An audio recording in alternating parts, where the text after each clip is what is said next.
Panoorin ang susunod na bahagi ng Batang Quiapo. Huwag kalimutang mag-subscribe sa Series Explained PH, i-turn on ang bell notification, at manatiling nakaantabay para sa aming mga susunod na video. Sa araw na dapat ay payapa, lalo pang bumigat ang hangin. Dumating ang matagal nang inaasahang anunsyo, ang tunay na resulta ng halalan. Matapos ang masusing pagsusuri ng mga dokumento at ebidensya, malinaw na ang katotohanan. Si Tanggol ang tunay na nagwagi, ang bagong alkalde. Hindi na tsismis, hindi na haka-haka, isang katotohanang kayang gumiba ng pader ng kasinungalingan. Sa isang silid, nakatitig sina Jackie at Miguelito sa telebisyon. Walang nagsalita, walang gumalaw. Malabo ang mga mata ni Jackie, galit, takot, o pagkabigla, mahirap tukuyin. Si Miguelito naman ay nanigas, nanlamig ang mga kamay. Pareho nilang naisip, ito na ang simula ng kanilang pagbagsak. Ngunit para kay Rigor, ang katotohanan ay papel lamang. Walang saysay ang ebidensya kung nananatili ang takot sa kanyang kamay. Naglalagablab ang kanyang dibdib, sumabog ang matagal ng pinipigilang puot. Bigla niyang hinugot ang baril at binaril ang komisyoner, ang naglakas loob na maglabas ng katotohanan. Umalingaw-ngaw ang putok, nagsisigawan ng mga tao. Sinubukan siyang pigilan ni Roberto, ngunit huli na. Sa sandaling iyon, malinaw, wala nang balikan.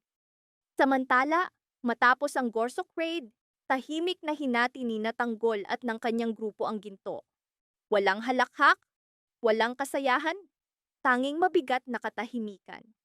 Nakaupo si Eneng sa isang tabi, nanginginig ang mga kamay, paulit-ulit na bumubulong ng pasasalamat, ngunit hindi maitaas ang kanyang mga mata. Mabigat ang kanyang dibdib sa pagkakasala. Alam niyang walang pasasalamat, nakatumbas ng mga sakripisyo ni Tanggol, Ramon, Bulldog, at ng iba pa. Kalmado ngunit mariin ang tinig ni Tanggol. Sinabi niyang gagawin nila ang lahat para sa isa't isa. Mas malalim pa sa dugo ang kanilang ugnayan. Kahit kapalit ang buhay, hindi sila uurong. Ngunit ang sandaling iyon ay nabasag ng pagtunog ng telepono. Si Aling Merna ang tumatawag. Inabot ni Tanggol ang telepono kay Eneng. At sa tawag na iyon, nagsimula ang bagong unos.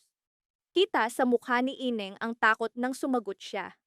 Sa kabilang linya, malamig at direkta ang tinig ni Rigor. Inutusan siyang ihanda si Tanggol, dalhin sa isang tiyak na lugar. Walang paliwanag, walang tanong. Pagkatapos ay ibinunyag ang tunay na kapalit. Buhay ni Tanggol, Ramon, at ng buong grupo, kapalit ng buhay ng ina ni Tanggol. Mabigat na babala. Walang pagsuway. Sa sandaling iyon, nakabitin sa manipis na sinulid ang buhay ng ina ni Tanggol. Walang kaalam-alam si Tanggol? Itinago ang katotohanan. Mabilis silang naglakad, kumakapit sa pag-asang mailigtas ang lahat. Ngunit lalo pang bumigat ang dibdib ni Ramon. Ramdam niyang may mali. Iminungkahi ni Bulldog na sila na lang ang mauna, ngunit iginiit ni Eneng na sumama sina Tanggol at Ramon. Napansin ni Ramon ang kakaibang kilos ni Eneng, ang iwas na mga mata, ang nanginginig na tinig. Kaya't nagpasya siyang sila ni Tanggol ay magpaiwan, habang sina Eneng, Bulldog, at iba pa ang nagtuloy.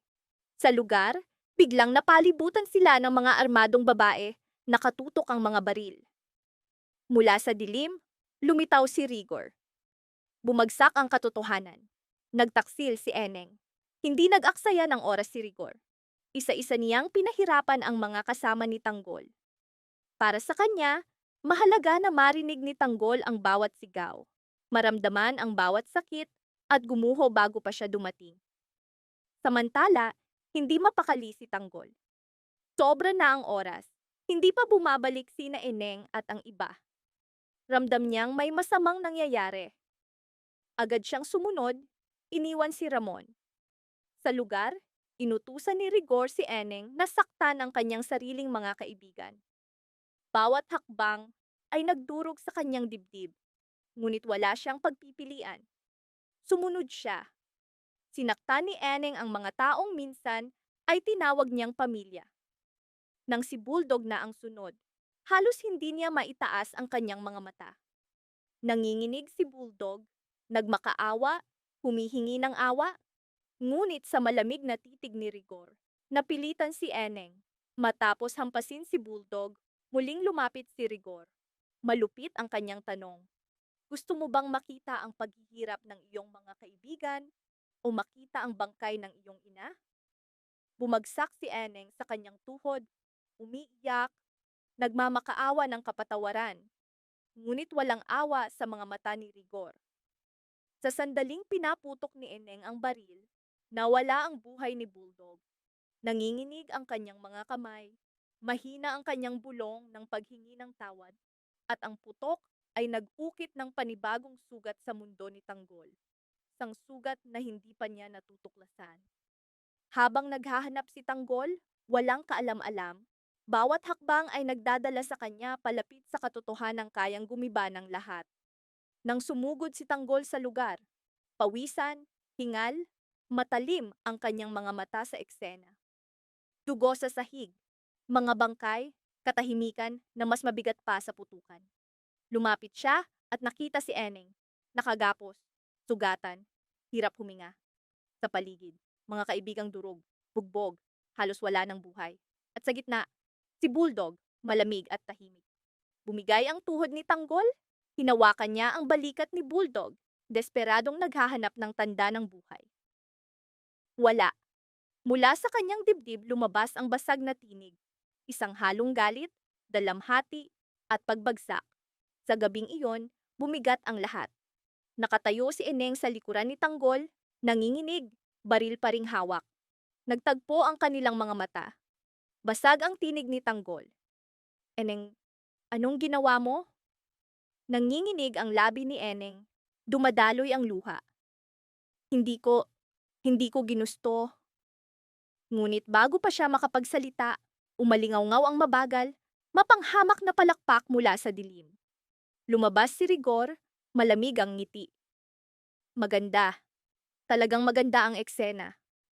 Nagliyab ang mga mata ni Tanggol sa galit. Mababa ngunit matatag ang kanyang tinig. Kung paghihigante ang gusto mo, narito ako. Ako ang kunin mo. Ngumisi si Rigor. Akala mo ba iyan lang ang gusto ko? Inilapat niya ang kamay sa balikat ni Eneng, bumulong. Gusto kong maramdaman mo kung gaano kasakit mawalan. Sa isang senyas, tinaas ng kanyang mga tauhan ang baril kay Tanggol. Dumating si Ramon, natigilan sa pintuan. Anak niyang nasa tutok ng baril. Mga kaibigang duguan, si Eneng wasak. Sumigaw siya. Rigor? Lumingon si Rigor, ngumisi. Ang ama. Sakto ka. Umaling-awngaw ang putok, bumagsak si Ramon. Napasigaw si Tanggol, mabilis na lumapit sa kanyang ama. Malamig ang tinig ni Rigor. Mas magiging masakit. Kumilos ang kanyang mga tauhan, umatras.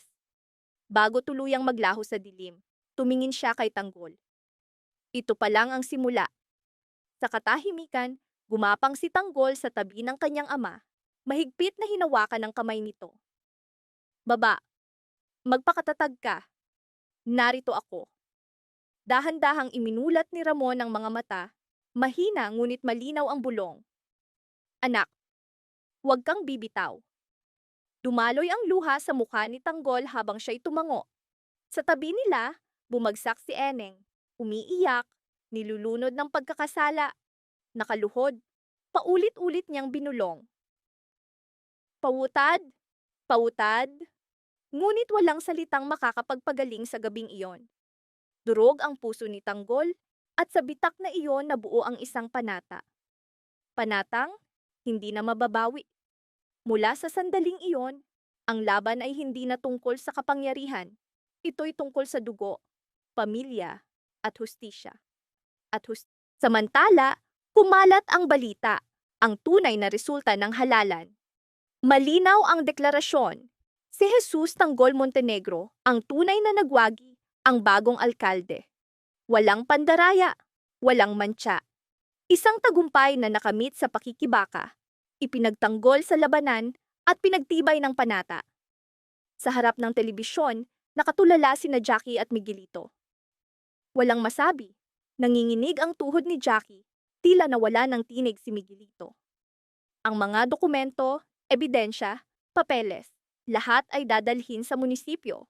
Guguho na ang kanilang panlilinlang. Bumagsak na ang kanilang paghahari ng takot.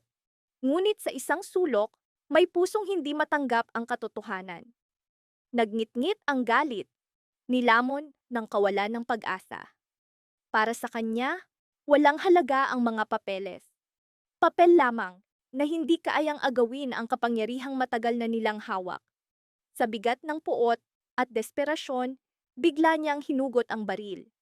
Isang sandali, isang desisyon, walang pag-aalinlangan, pinaril niya ang komisyoner, ang taong naglakas loob na maglabas ng katotohanan. Umalingaw-ngaw ang putok, nagsisigawan ang mga tao. Sinubukan siyang pigilan ni Roberto, ngunit huli na. Bumagsak ang komisyoner, kumalat ang dugo sa sahig ng munisipyo. Samantala, matapos ang Higay World Cup Raid, tahimik na hinati ni Tanggol at ng kanyang grupo ang ginto. Para kay Tanggol, hindi lamang ito yaman, kundi sagisag ng hustisya. Isang bagay na unti-unti nilang binabawi. Ngunit sa katahimikan, nanginginig si Eneng, luha sa mga mata, mabigat ang dibdib sa pagkakasala. Alam niyang hindi ito tungkol sa pera o kapangyarihan. Ito'y tungkol sa pagkakaibigan, katapatan, at kanyang sariling takot. Tinitigan siya ni Tanggol ng may habag. Mariin ang kanyang tinig.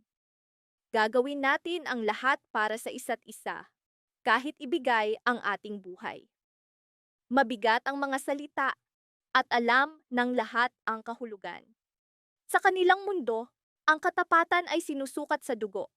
Sa sandaling iyon, tumunog ang telepono. Isang babala ng paparating na unos. Si Aling Merna ang tumatawag. Inabot ni Tanggol ang telepono kay Eneng. Ngunit pagdampi ng kanyang tainga, nanlumo ang kanyang mukha. Hindi ang ina ang nasa kabilang linya, kundi si Rigor. Malamig ang tinig, walang damdamin. Sanay magpasya ng kapalaran ng iba. Inutusan niyang ihanda si Tanggol, dalhin sa isang tiyak na lugar. Kapalit ang buhay ng kanyang ina. Ang presyo, si Tanggol, si Ramon, at ang buhay ng kanilang mga kaibigan. Mariing babala ni Rigor, walang pagsuway. Isang pagkakamali, mamamatay ang ina ni Eneng. Nanginig si Eneng, nabiyak ang kanyang dibdib. Sa harap niya, isang imposibleng pagpipilian. Walang kaalam-alam si Tanggol. Para sa kanya, iisa lang ang layunin, ang magligtas ng buhay. Mabilis silang nagtungo sa lugar na pinili ni Rigor. Ngunit si Ramon, ama ni Tanggol, ay hindi mapakali. Naamoy niya ang patibong. Ramdam niyang may masamang mangyayari. Iminungkahi ni Bulldog na sila na lang ang mauna. At sa sandaling iyon, nagsimula ang bagong kabanata, kung saan bawat hakbang ay may anino ng kamatayan. Iginiit ni Eneng na isama sina Tanggol at Ramon. Kakaiba ang kanyang kilos, nanginginig ang tinig, hindi matuwid ang tingin. Napansin ni Ramon. Sa isang tahimik na sandali, nagpasya siya. Sila ni Tanggol ay magpaiwan, habang sina Eneng, Bulldog, at ang iba pa ang magtutuloy. Sa lugar, biglang napalibutan sila ng mga armadong babae. Nakatutok ang mga baril. Mula sa dilim, lumitaw si Rigor. Ang kanyang ngiti ay tanda ng tagumpay. Bumagsak ang katotohanan. Nagtaksil si Eneng. Mas masakit kaysa bala ang pagtataksil na iyon. Hindi nag-aksaya ng oras si Rigor. Isa-isa niyang pinahirapan ang mga kasama ni Tanggol. Hindi sapat ang kamatayan. Gusto niyang marinig ni Tanggol ang bawat sigaw. Maramdaman ang bawat sakit at gumuho bago pa siya dumating. Samantala, hindi mapakali si Tanggol. Huli na sina Eneng at ang iba. Lalong bumigat ang kanyang dibdib. Sa huli, hindi na siya nakapaghintay. Iniwan ang kanyang ama, mabilis siyang naglakad upang hanapin ang mga kaibigan. Bawat hakbang ay nagdala sa kanya palapit sa trahedyang magbabago ng kanyang buhay. Sa gitna ng duguang eksena, Inutusan ni Rigor si Eneng na saktan ang kanyang sariling mga kaibigan. Dumaloy ang luha, nabiyak ang kanyang kaluluwa, ina sa isang panig, mga kaibigan sa kabila. Ngunit wala siyang pagpipilian. Bawat hampas ay parang bumabalik sa kanyang dibdib. Nang si Bulldog na ang sunod, halos hindi niya maitaas ang kanyang mga mata. Si Bulldog, na ilang ulit nang nag-alay ng buhay para sa kanila, ngayoy duguan, nanginginig, nagmamakaawa. Hindi kamatayan ang kanyang takot, kundi pagtataksil. Muling lumapit si Rigor. Malupit ang kanyang tanong. Gusto mo bang makita ang paghihirap ng iyong mga kaibigan? O makita ang bangkay ng iyong ina? Bumagsak si Eneng sa kanyang tuhod. Umiiyak, nagmamakaawa ng kapatawaran. Ngunit walang awa sa mga mata ni Rigor. Matagal na niyang hinintay ang sandaling ito. Sa huli, itinaas ni Eneng ang baril kay Bulldog. Nanginginig ang kanyang mga kamay. Dumadaloy ang luha. Padaloy. Tinitigan siya ni Bulldog. Mga matang puno ng sakit, dalamhati, ngunit may kakaibang pag-unawa. Para bang sinasabi, alam niya ang sakripisyong ito. Nagmakaawa si Bulldog. Huwag. Ngunit ipinikit ni Eneng ang kanyang mga mata. Bumulong ng paghingi ng tawad at pinaputok ang baril. Doon nagtapos ang buhay ni Bulldog. Sa malayo, patuloy pa ring naghahanap si Tanggol. Walang kaalam-alam, isang buhay na nawala sa takot at pagtataksil. Bawat hakbang ay nagdadala sa kanya palapit sa katotohanang babago sa lahat. Sa kanyang ama, kay Eneng, at sa kanyang grupo. Nang umalingaw-ngaw ang putok at bumagsak si Bulldog, tumigil ang mundo. Isang sandali ng katahimikan, isang sandali ng pagkabingi. Unti-unting dumaloy ang dugo sa lupa. Nakatayo si Eneng, nanginginig, baril sa kamay, mas mabigat kaysa sa kanyang pagkakasala. Hindi siya makatingin, hindi makahinga. Tumawa si Rigor. Malamig ang kanyang tinig. Ganito ang tunay na katapatan. Hindi salita, kundi sakripisyo. Sa dilim ng abandonadong gusali, mabigat ang bawat hakbang ni Tanggol. Habang papalapit, lalong bumigat ang kanyang dibdib. Walang ibon, walang hangin. Parang mismong gabi ay naghihintay. Sa di kalayuan, nasilayan niya ang isang anino na nakaluhod. Bulldog, mahina niyang tawag. Walang sagot. Nang lumapit pa, tumambad ang duguan, walang buhay na katawan ng kaibigan. At sa tabi nito, si Eneng, nagtagpo ang kanilang mga mata. Sa isang iglap, naunawaan ni Tanggol ang lahat.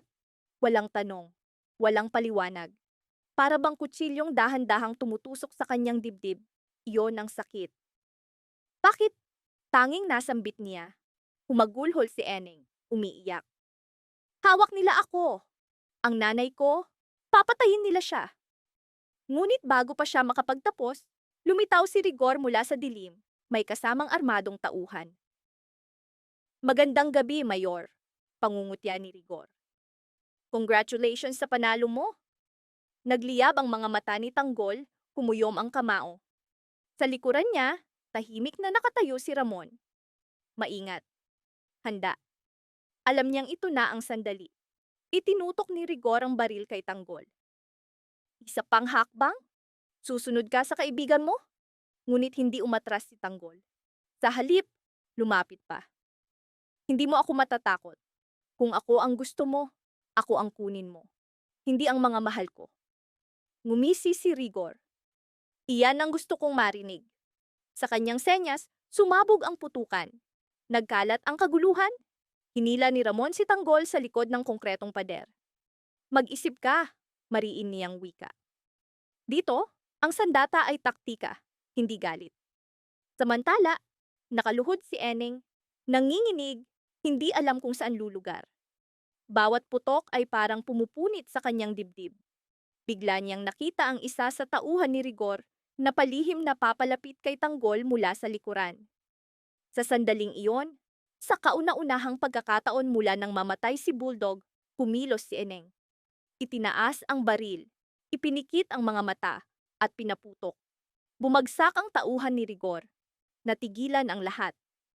Matalim ang tingin ni Rigor kay Eneng nagngangalit. Pinili mo sila, malamig niyang sabi. Luhaang tumayo si Eneng, mariin. Matagal ko na silang pinili. Muling sumiklab ang putukan. Isa-isang bumagsak ang mga tauhan ni Rigor. Ngunit sa gitna ng gusali, sumabog ang granada. Nakabibinging pagsabog, usok, alikabok, sigawan.